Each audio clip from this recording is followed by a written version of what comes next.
How to check bounce rate of website on SEMrush. So first, hover your mouse over here, traffic and market, and then click on traffic analytics.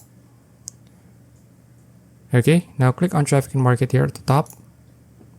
Then try searching or typing the domain of the website that you want to check. So let's say I'm going to check on youtube.com. Then click on analyze. Then let's just click on this one.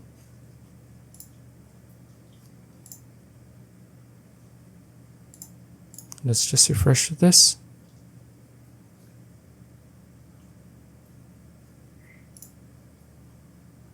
Okay.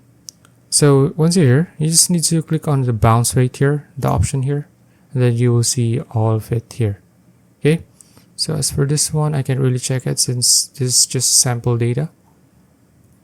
But if you have a plan here, you can probably see the bounce rate here. Okay. So that's it. If you found this video useful, please like and subscribe for videos like this. See you in the next one.